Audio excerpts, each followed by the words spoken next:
Você usa alguma muleta? Você sabe o que é uma muleta? Quando alguém não pode usar a sua perna da maneira normal por algum acidente, deficiência, enfermidade. Então, graças a Deus, pela ideia de alguém, foi desenvolvido a muleta. A muleta permite que a pessoa se apoie sobre ela e não force aquela perna. E assim ela pode ficar de pé e com dificuldade, obviamente não é o melhor, porém ela pode caminhar. Mas é longe do ideal e nem é uma solução permanente. Mas na vida muitas pessoas também usam de muletas. Muletas no comportamento, no caráter, na vida espiritual. Ou seja, quando há uma deficiência em alguma área da sua vida, elas recorrem a certas muletas, apoios para compensar aquela deficiência que elas têm. Quando a gente lê a história de Abraão, a gente vê que Abraão tinha uma muleta. Sim, não física, mas uma muleta que ele usava por onde ele andava. Ele mesmo falou sobre isso lá no capítulo 20 de Gênesis, quando você lê a história, onde pela segunda vez, e quem aqui está acompanhando a novela Gênesis vai um spoiler. É difícil falar spoiler porque quando a história é bíblica todo mundo já sabe, mas muita gente que acompanha a novela não acompanha a Bíblia. Então vou dar um spoiler para essas pessoas. Quem acompanha a novela Gênesis viu que da primeira vez que Abraão perdeu o contato com a sua esposa Sara foi quando ele desceu ao Egito por causa da fome e o faraó decidiu tomar Sara por mulher. Porque Abraão contou ali uma meia-verdade dizendo para faraó, ela é minha irmã. E faraó então decidiu tomar Sara para o seu harém. E Abraão ficou por cerca de 2 anos longe da sua mulher. E não fosse por intervenção divina, ele não a teria recobrado. Dura lição. Você pode imaginar como foi para Abraão e Sara ficarem separados um do outro. Abraão fez aquilo porque ele temia pela sua vida. Ele temia que Faraó, se soubesse que ele era esposo de Sara, o mandasse matar. E para evitar isso, então ele disse que era irmão de Sara. Na verdade, ele era, por isso que eu digo meia-verdade. Ele omitiu o fato de ser marido e só falou o fato de ser irmão. De fato, eles eram meio-irmãos, tinham o mesmo pai, mas não a mesma mãe. Passados muitos anos, lá na frente, depois daquele livramento que Deus fez de Sara, Abraão está numa nova situação, agora numa outra terra chamada Gerar, onde havia um rei chamado Abimeleque, e novamente Abraão fala para este rei que Sara é sua irmã. Adivinha o que acontece? Novamente, o rei decide tomar Sara por esposa. E aí Abraão diz assim lá no versículo, o rei quando descobriu, chamou Abraão e falou, por que você falou isso para mim? Você tinha que ter me falado que ela é tua esposa. Certamente não a tomaria se eu soubesse que ela era sua esposa. Por que você fez isso? Então Abraão respondeu dizendo, certamente não há temor de Deus neste lugar, eu dizia comigo, e eles me matarão por causa da minha mulher. Realmente isso era uma prática que havia na época. E na verdade ela é também minha irmã, filha de meu pai, mas não filha da minha mãe, e veio a ser minha mulher. E aconteceu que, fazendo-me Deus sair errante da casa de meu pai, eu lhe disse, seja esta a graça que me farás em todo lugar aonde chegarmos. Dize de mim, é meu irmão. Ou seja, Abraão tinha um combinado com Sara que onde eles entrassem, onde havia um outro povo, um outro rei, ela e ele falariam que eram irmãos, por questão de sobrevivência, questão de preservação, por causa dessa prática que havia em muitas nações. Mas Abraão aqui, vamos entender que lá no Egito a gente pode relevar e dizer, poxa, Abraão teve medo, era faraó, e foi a primeira experiência que ele teve. Mas Deus o livrou, Deus mostrou que era com ele, Deus cumpriu aquela promessa dizendo, maldito aquele que te amaldiçoar, amaldiçoarei os que te amaldiçoarem. E Faraó foi amaldiçoado por ter tomado Sara.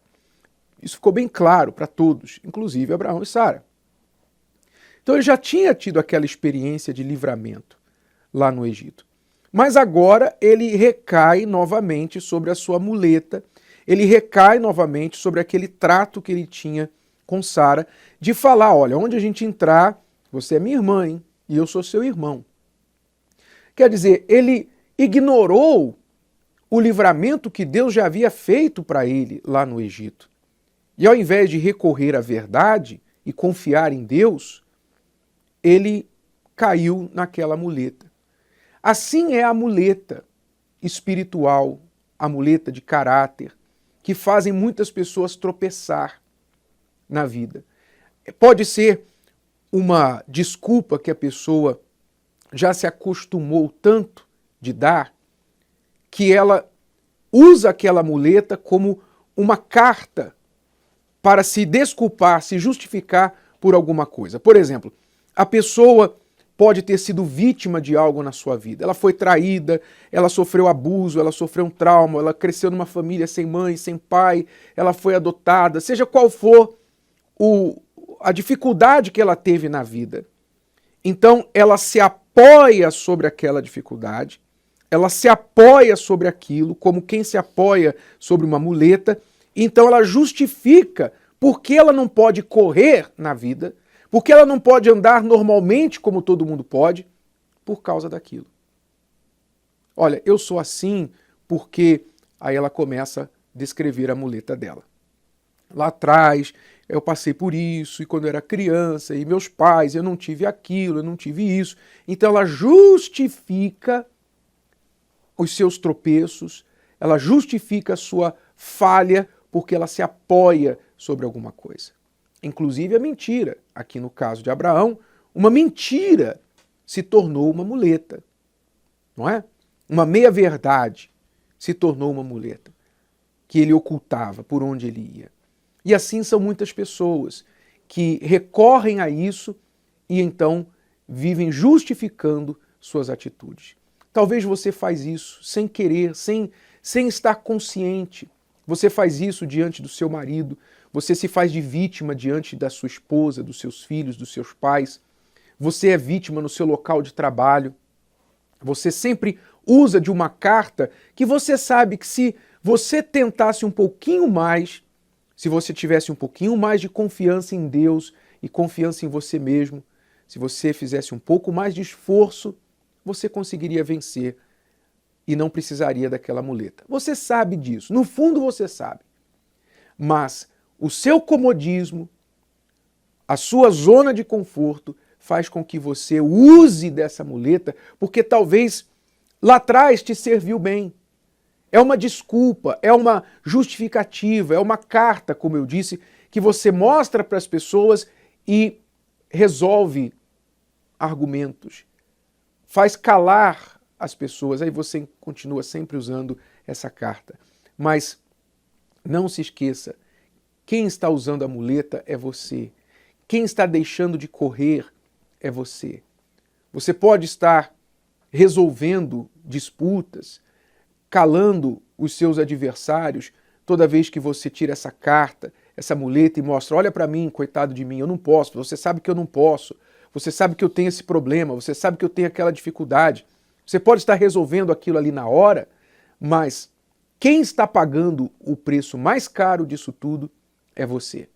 Porque você tem se enganado, você tem falhado na sua confiança, você tem agido a partir da preguiça, a partir do medo, a partir do comodismo. E isso não pode ajudar você. De forma alguma, você será uma pessoa ajudada, de sucesso, enquanto você estiver se apoiando em uma muleta. Avalie isso.